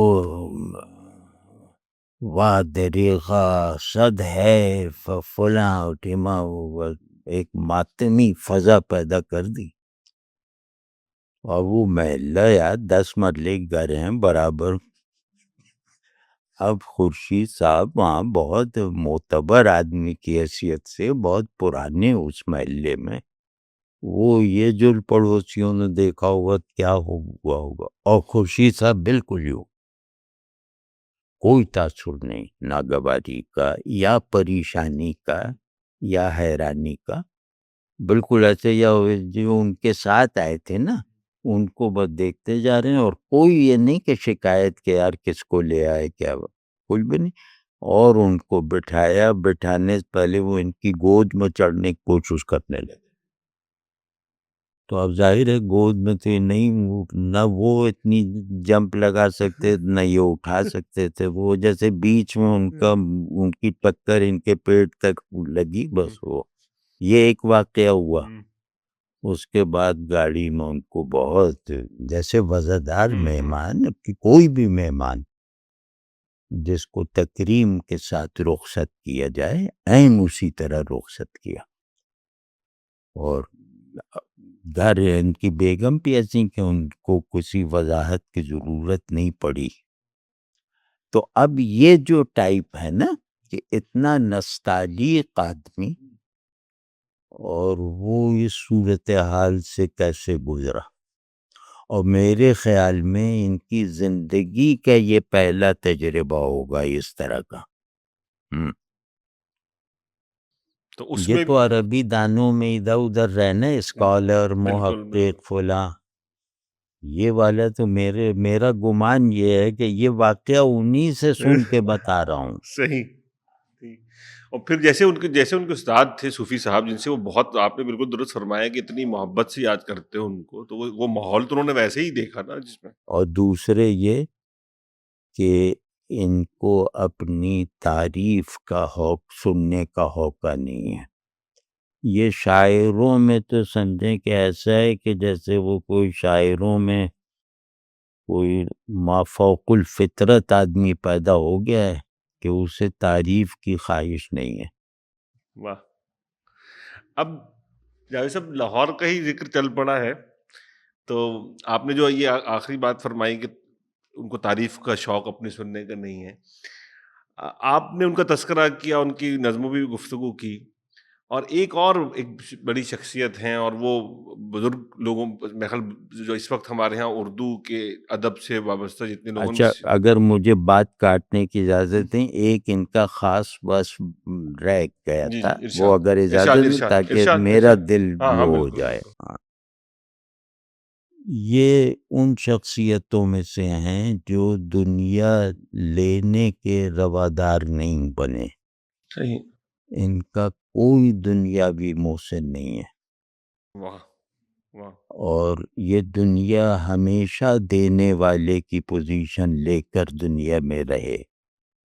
ان پر کسی کا، ان کے اساتذہ اور والدین کے علاوہ ان پر کسی کا کوئی وہ احسان نہیں ہے کہ ان کو ہم نے قرض دیا یا ان کو یہ ضرورت تھی وہ ہم نے پوری کی۔ مطلب یہ دونوں ضعیف ہیں میاں بیوی، کتنا میں کہتا رہتا ہوں کہ وہ برابر میں آدمی ہے، وہ جو آپ کو لے جائے گا لے آئے گا، تو نہیں، وہ اپنا ایک چھوٹی سی گاڑی اور ڈرائیور رکھا ہوا ہے۔ تو ایک تو یہ کہ یہ آپ انہیں کچھ دینے کی نیت کرنے کا جیسے امکان بھی نہیں دیکھیں گے، کہ ایک یہ، دوسرے یہ کہ ان کے بیٹے مثالی دو ہی بیٹے ہیں ان کے، دونوں بیٹے کی حیثیت سے آئیڈیل بیٹے ہیں، مطلب اپنے باپ کے جیسے پرستار ہیں، وہ جیسے خسرو ہیں ان کے لیے، مگر اس طرح کے دونوں بیٹے ہیں، اور دونوں دنیا میں بہت کامیاب ہیں، دونوں امیر ہیں بہت، اور وہ دل و جان سے چاہتے ہیں کہ یہ یا تو ہمارے یہاں رہیں یا یہ بہت اچھی طرح رہیں، بڑی گاڑی ہو اور خوب اچھا گھر ہو۔ یہ دوسرا جملہ انہیں نہیں بولنے دیتے، یہ مطلب جتنے وسائل پر تصرف رکھتے ہیں بغیر کسی جھجک کے، ان وسائل کے 1% کے بھی یہ وہ اپنے اوپر نہیں خرچ ہونے دیتے، جو ان کے اپنے وسائل، ظاہر بیٹا اپنی ہی ہے نا، تو اگر یہ چاہیں تو یہ ایک بہت پرتعیش زندگی گزار سکتے ہیں، بہت پرتعیش، لیکن یہ کہ یہ مڈل کلاس سے اوپر کبھی نہیں، اور ان کے اندر یہ ہے ہی نہیں کہ جوتا یہ ہو، گاڑی یہ ہو، وہ ہو، تو یہ ایک وصف ہے، یہ بھی میرے خیال میں آج ہم لوگوں کے لیے بہت مثالی ہے۔ اچھا، وہ جو میں کچھ تمہید باندھی تھی، وہ صرف مجھے لگتا ہے یہ کہہ دینا کافی ہوگا ان کے بارے میں، ان کے بارے میں نے کسی مضمون میں بھی یہ شعر پڑھا تھا، ان پر لکھا تھا کہ عالم اگر دہند نہ جنبم جزائے خیش، من بستم ہنائے قناعت بپائے خیش۔ تو اگر ہم کسی شخص کے بارے میں یہ کہہ سکیں تو وہ سلیم الرحمن صاحب ہیں۔ بلا شبہ۔ تو سلیم الرحمن صاحب کی شخصیت کو ہم آج اگر دیکھتے ہیں تو جہاں ہمیں اس شخصیتوں کا اور شخصی اوصاف کا ایک ایسا کچھ لگتا ہے کہ دھندلا گئی ہیں بہت سی چیزیں، تو اس میں ان سے کون سی روشنی ملتی ہے ہمیں؟ جناب، یہ اگر مثال دے رہا ہوں کہ یہ حضرت نظام الدین اولیاء کے مرید ہو جاتے تو اگلے دن جانشینی مل جاتی ہے، واہ، یعنی کہ اس معیار کے نفس اور اس پر وہ ہے، تو یہ جس کو کہتے ہیں نا کہ جس آدمی میں کمی نہ ڈھونڈی جا سکے، جس شخصیت میں، وہ میرے آج کل جو زندہ لوگ ہیں ان میں میری نظر میں یہ ہیں، شاعروں ادیبوں میں، اور شعبوں میں ہیں، لیکن شاعروں ادیبوں میں سلیم الرحمن صاحب ایک ایسی مکمل شخصیت ہیں جن میں کمی اور عیب ڈھونڈنے کا جیسے کوئی وہم بھی نہیں لایا جا سکتا۔ عیب جو آدمی ان کے ساتھ 10 برس 24 گھنٹے رہے تو مجھے یقین ہے کہ کوئی گھٹیا پن یا شخصیت کی اخلاقی یا ذہنی کمزوری دریافت کر سکتا ہے، ان کا ہر لمحہ جو ہے وہ جیسے ہر لمحہ ایک جیسا روشن ہے، کسی بھی لمحے میں ان کے اندھیرا نہیں ہے، لمحے سیکنڈ میں۔ یہ میں ان کے بارے میں یقین سے کہہ رہا ہوں، ذمہ داری سے کہہ رہا ہوں کہ وہ شخصیت کے راہبانہ معیار پر پورے اترتے ہیں۔ وہ شخصیت میں بے نفسی کے جو بہترین عنصر تصور کیا جا سکتا ہے وہ ان کے اندر عملی حالت میں موجود ہے، یعنی شخصی فضائل مذہبی پرسپیکٹو سے دیکھیں، روحانی پرسپیکٹو سے دیکھیں یا نفسیاتی پرسپیکٹو سے دیکھیں، ان میں ہر پرسپیکٹو کا رزلٹ ایک ہی نکلے گا کہ یہ کامل شخصیت ہیں۔ ہاں مطلب یہ فرائڈ کے پاس چلے جاتے تو اسے اپنی تھیوری سے گھن آنے لگتی، مطلب یہ ویسے جذبات میں کہہ رہا ہوں، لیکن یہ جذبات کسی کے لیے بیدار ہونا بھی تو کوئی وہ ہے نا۔ تو کون سا ایسا وصف ہے جس میں یہ موجودہ زمانے کے علماء اور صوفیہ سے آگے نہیں ہے؟ موجودہ زمانے کے علماء حق اور صوفیاء حق ہر ایک ان کو رشک سے دیکھے گا، کوئی بھی ہو۔ تو وہ اب پھر یہ کہ جیسے سب سے بڑا وصف ہوتا ہے تنہا اپنے بغیر رہنا، یعنی آدمی تنہائی کو اتنا خالص کر لے کہ وہ اپنے بغیر ہے۔ یعنی کہ اگر یہ جملہ کوئی کہہ سکتا ہے جس کے لیے نحوی طور پر یہ جملہ درست ہو کہ بھائی میں اپنے بغیر رہتا ہوں، یہ فصیح جملہ ہو، وہ سلیم الرحمن ہی کہہ سکتے ہیں شاعروں و ادیبوں میں۔ اور ان جیسے شخصیت پرانے زمانے میں بھی مطلب 1000 میں ایک ہوتی تھی، 1000 بڑی شخصیتوں میں ایک، ادبی لوگوں میں 1000 بڑی شخصیتوں میں سے ایک، اور یہ جیسے خاموش حسرت موہانی ہے۔ حسرت موہانی بہت ایکسپریسو تھے، یہ خاموش حسرت موہانی۔ پھر کمالات ان کے اتنے ہیں کہ میں نہیں سمجھتا کہ کوئی بھی شخص آج جو ہے وہ ادیب کی تعریف پر ان سے آدھا بھی پورا اتر سکتا ہو، چوتھائی بھی۔ شاعر نظم کے یہ سب سے بڑے شاعر ہیں، یہ انگریزی نثر میں صاحب اسلوب ہیں اور اسکول سے آگے تعلیم نہیں ہے ان کی۔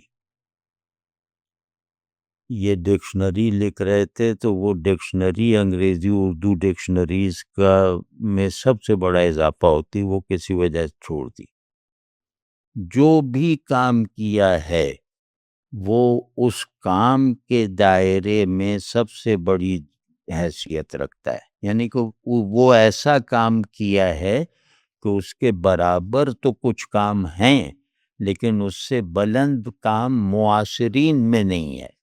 اب میں اور اس کو فوکس کرتا ہوں معاصرین، اور معاصرین سے مراد یہ کہ جو ان کے ہم عمر ہوں، ان کا بھی آپ تصور کر لیجئے وہ فوت ہو چکے ہوں۔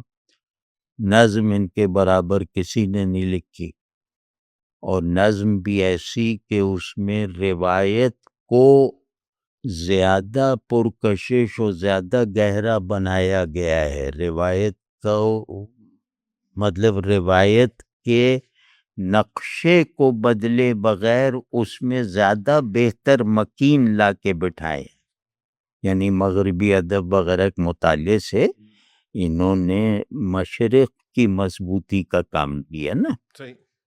پھر یہ کہ مترجم ان کے برابر ہیں عسکری صاحب، لیکن ان سے بڑا مترجم بھی نہیں ہے، اور ترجمے کی دونوں قسمیں، اس میں یہ عسکری صاحب سے بھی مختلف منفرد ہیں کہ شاعری کا ترجمہ وزن میں کرنا، یعنی کہ شاعری کا ترجمہ کرنا، نثر، تنقیدی نثر کا ترجمہ کرنا، فکشن کا ترجمہ کرنا، تو ان تین ڈسپلنز میں یہ واحد آدمی ہے، اور ہر جگہ یہ اپنی جگہ معیار ہیں، یعنی ان کی ترجمے میں یہ حیثیت جیسے بن گئی ہے کہ بھئی یہ ترجمہ اس نے یہ کیا، اس نے یہ کیا، اور آخر میں کہیں سلیم صاحب نے یہ کیا، تو اب آپ کو تحقیق کی ضرورت ہے، موازنے کی نہیں ہے، آپ کہیں گے ہاں یار وہ سلیم صاحب والا دے، مطلب یہ ان کا اعتبار بن چکا ہے، یہ ساکھ ہے ان کی۔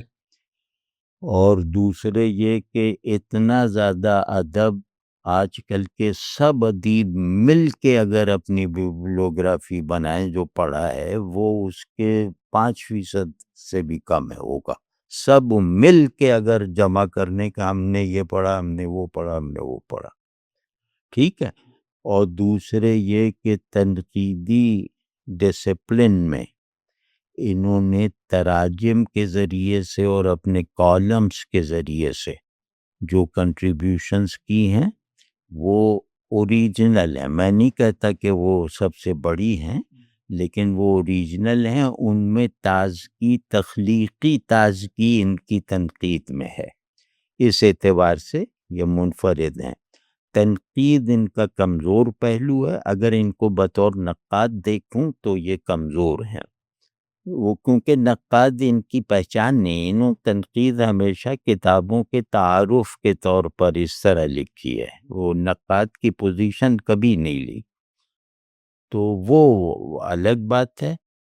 اور دوسرے یہ کہ یہ کئی روایتیں جن کے نام بھی آج اچھے پڑھے لکھے لوگوں کو نہیں معلوم، یہ ان کے حافظ ہیں، اور ان کو کوئی ایسی اہم کتاب نہیں ہو سکتی 10 سال پہلے تک کہ جس کا کم از کم انہیں پتہ نہ ہو، اور ان میں سے بھی جو ہمیں تو پتہ ہی نہیں ہے، ہمارا کوئی موازنہ ہی نہیں نا، مطلب باقی ادیبوں کا، ان میں جن کا انہیں پتہ چلتا ہے ان میں سے اکثر کتابیں یہ پڑھتے ہیں، مطلب اس کو حاصل کرنے کی تگ و دو کرنا، اور ان کے یہاں جو بھی کتاب ہے وہ بار بار کھولی گئی کتاب ہے جی، تو مطالعہ اس درجے کا۔ اور پھر یہ کہ لیکن اتنے کمالات کے باوجود شخصیت ان کی بڑی ہے، یہ اگر حافظ کی شاعری کے برابر کی شاعری بھی کر لیتے تو موجودہ شخصیت اس سے بھی بڑی ہے۔ واہ واہ واہ۔ اچھا، ایک اور دلچسپ چیز ہے سب میں ایسی کہ مجھے ذہن میں نہیں، آتا ہے، موجودہ شخصیت حافظ کی شعری کمالات سے بڑی ہے، کہیں لوگ یہ نہ سمجھیں کہ حافظ سے، یعنی حافظ کی غزل کی ہائٹ جو ہے ان کی شخصیت کی ہائٹ اس سے زیادہ ہے۔ اور آپ یہ فرما رہے ہیں کہ شخصیت کی قداوری ایسی ہے کہ وہ ان کا فن اپنا بہت عروج پر ہونے کے باوجود پھر بھی شخصیت اس سے بلند ہے۔ ہاں، یہ ہومر بن جائیں، ہم، شخصیت ان کی بلند ہے، یہ جو بات ہے نا، یہ میں ان کے اور حضرت معانی کے علاوہ اور ایک پہلو سے دیگر مراد آبادی کے علاوہ نہیں کہہ سکتے ہیں۔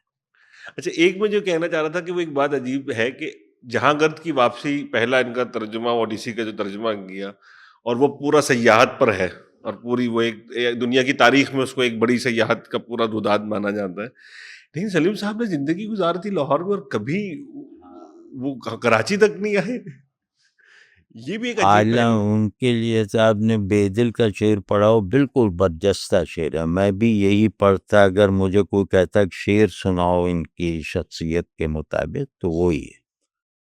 لیکن یہ کہ یہ جو پہلو ہے نا، اس پہ میر کا شعر ہے، جو ان پر میر سے زیادہ صادق آتا ہے کہ عالم کی سیر میر کی صحبت میں ہو گئی، ہاں، عالم کی سیر میر کی صحبت میں ہو، تالے سے اپنے ہاتھ وہ بے دست و پا لگا، آہا، تالے سے اپنے ہاتھ وہ بے دست و پا لگا، نے اپنی جگہ ہی بیٹھا ہے اور تمہیں ساری دنیا کا سیاح بنا سکتا ہے.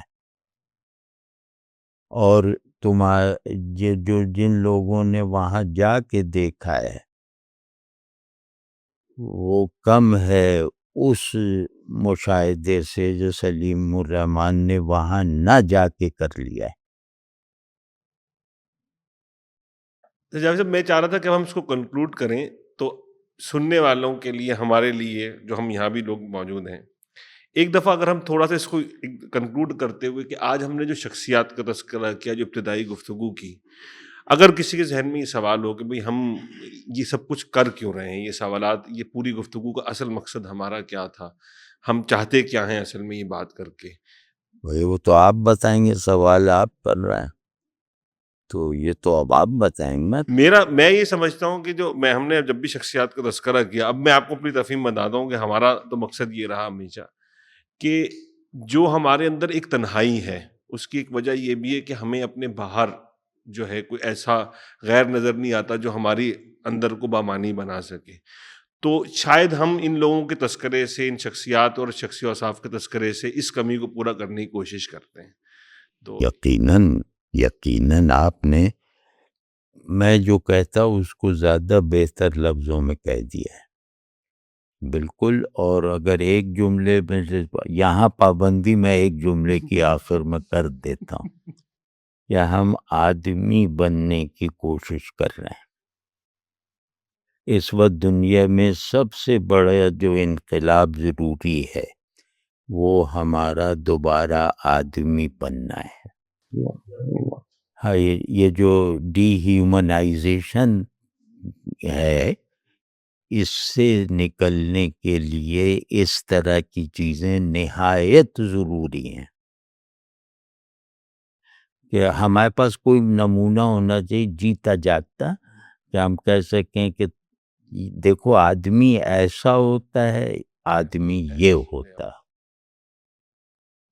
تو یہ اللہ کا شکر ہے کہ یہ وہ لوگ ہیں جنہیں دکھا کر ہم آج کل کے شاعروں کو تو کم از کم غیرت دلا سکتے ہیں کہ شاعر بھی یہ ہوتا ہے، کیونکہ یہ بیچارے شاعر بھی ایسے ہی ہیں بس، اور آدمی تو خیر بھول ہی گئے. تو یہ ہوتا ہے مطلب جس آدمی کو جو آدمی خود کو شرمندہ رکھنے کے مواقع نہیں ڈھونڈتا، اس کے اندر آدمیت کی کمی ہے، وہ اپنے آپ سے مخلص نہیں ہے. کہ آدمی کو دلچسپی ہوتی یار میں شرمندہ ہو جاؤں، ایسے لوگوں کو دیکھوں جن کے آگے میں خود کو بالکل چھوٹا سمجھوں. آپ بتائیے، میں آپ سے پوچھتا ہوں، میں اپنے آپ کو، میں چھوٹا ہوں، میں لیکن اپنے آپ کو بہت چھوٹا دیکھنا چاہتا ہوں، اور آپ کو یہ یقین دلانا چاہتا ہوں کہ بھائی میں چھوٹا ہوں، میں کوئی تکلف یا اداکاری نہیں کر رہا. تو آؤ میں تمہیں دکھاتا ہوں کہ بڑا کسے کہتے ہیں. تو میں چھوٹا بننا چاہتا ہوں، آپ مجھے وہ آدمی بتا دیے جہاں میں بن جاؤں، یا جہاں آپ کو میرے چھوٹے ہونے کا یقین آ جائے، وہ دکھا دیجیے، کہیں بھی دکھا دے. وہ مولاناؤں میں دکھا دیجیے، علماء میں دکھا دیجیے، کہیں بھی دکھا دیجیے. میں اب اس میں ادیب شاعر بیچارے تو ہمارے تو وہ جیسے اہل خانہ ہے نا، کہیں بھی دکھا دو. میں چھوٹا بننا چاہتا ہوں، خدا کے لیے میری یہ پیاس بجھا دو. یہ میں کوئی بھی، مطلب ان میں سے کوئی بھی کہے یار میں چھوٹا بننا ایکسپیرینس کرنا چاہتا ہوں، ابھی میں اپنے ذہن میں تصور کے طور پہ چھوٹا ہوں کہ بھئی میں اتنا زبان نہیں جانتا فلاں ڈماغ، ان اسباب کی بنیاد پہ، لیکن میں اپنی خلقت اور ماہیت میں چھوٹا ہوں. تو میرا وجود چھوٹے سانچے میں ڈھلا ہے، تو مجھے بڑے سانچے والے دکھا دو۔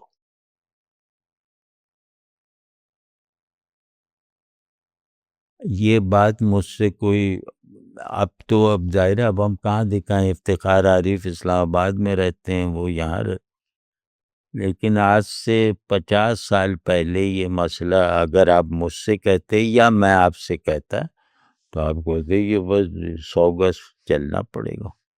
میں آپ سے کہتا نا کہ یار بہت دور نہ ہو، کرایہ نہیں ہے بس کا، تو آپ کہتے ہیں نہیں پھر 100 گز پہ، 100 گز 200 گز پہ کوئی نہ کوئی ہوتا تھا جو میری یہ خواہش پوری کرتا رہتا تھا، یا جو میرے اندر یہ خواہش پیدا کر دیتا تھا۔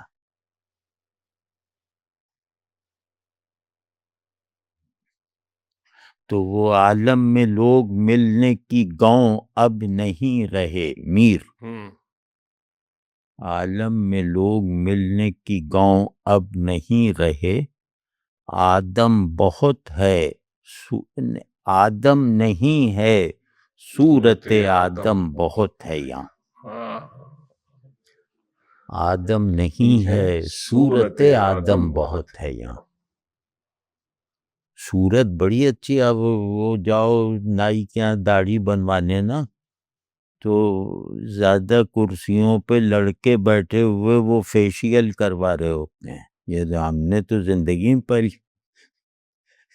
کہ وہ کیا وہ لپا ہوا ہے اور ایک بڑا سا وہ خلائی قسم کا وہ ہے، اور وہاں بیٹھے ہیں، اور یہ عمل ہوتا ہے 45 منٹ 50 منٹ گھنٹے کا، اور لڑکا بالکل اچھا بھلا مطلب وہ فیشیل کروا رہے، ہر چہرہ مصنوعی ہوتا جا رہا ہے، دیکھ نہیں رہے آپ کہ وہ،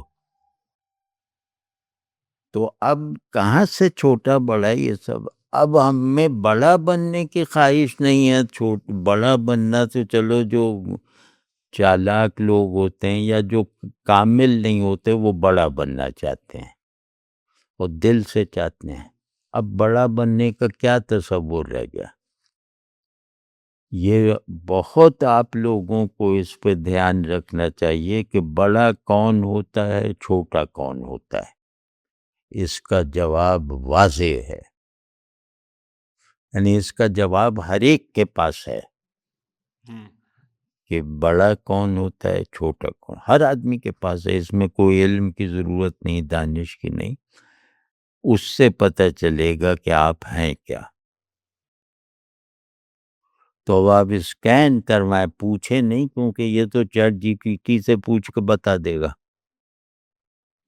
آپ اسکین کروائیں سب کو کہ اس کی خواہشات کیا ہیں۔ اب میں نارمل شخصیت کی ایک بات عرض کر رہا ہوں، یہ کوئی وعظ و تبلیغ نہیں ہے، نارمل شخصیت یعنی نارمل مثبت انسان وہ ہوتا ہے کہ جس کی خواہشات میں گھٹیا پن نہ ہو، جس کی خواہشات، جو اپنی خواہشات کی کو چھپانے کی کوشش نہ کرتا ہو، یا جو اس بات سے ڈرتا ہو کہ میرے اندر جو خواہشات ہیں ان کا پتہ دوسرے کو چل جائے، تو یہ آدمی نہیں ہے، یہ اب نارمل آدمی نارمل آدمی ہے، وہ ٹھیک ہے، وہ ہے کہ یار میں اس کو جا کے مار آؤں، یہ تو اس میں کیا پتہ چل گیا، یہی سب ہوگا نا، یہ سب تو نہیں ہوگا کہ میں اس کو اس طرح دیکھوں، یعنی خواہشیں لذت اور ایبسٹریکشن والی نہیں ہوں گی،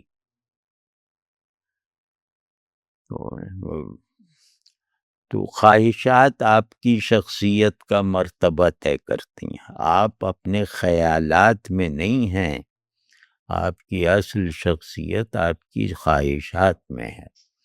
اب یہ خواہشات یار اللہ کرے کوئی ایسی ایجاد یہ لوگ کبھی نہیں ہونے دیں گے جو آدمی کی خواہشات اسکین کر لے، یہی لوگ جو اس سے بڑی ایجادیں کر رہے ہیں یہ ایجاد نہیں ہونے دیں گے، آپ یہ لکھ لیجئے۔ تو ساری ترقی ایک طے شدہ راستے پر پہلے سے بنائے ہوئے نقشے پر ہو رہی ہے. ہمیں بلا وجہ روڈ جاڑے جا رہے ہیں کہ سب کے لیے ہے، اور یہ وہ آپ کو اپنی مطلب کا انسان بنانا چاہتے ہیں، یعنی کہ آپ کو انسان ہونے کے بوجھ سے نکالنا چاہتے ہیں. وہ نکال دیا انہوں نے، اور وہ آپ کو دوسرے سے اس حد تک بے نیاز و بے پرواہ رکھنا چاہتے ہیں کہ آپ اپنے بھی لیے دوسرے نہ بن سکیں، یعنی اپنے لیے بھی آپ بے معنی اور لا تعلقی کی دھند میں رہیں. خیر وہ تو تو مجھے تو دل چاہ رہا ہے میں آپ کو جس غزل کا شعر میں نے پہلے پڑھا تھا اس کا آخری شعر پڑھ دوں کہ کون سا وہ تو جاوید کو دعائیں دو ورنہ ہر کوئی ہوتا دیوانہ. تو بہت شکریہ جاوید صاحب.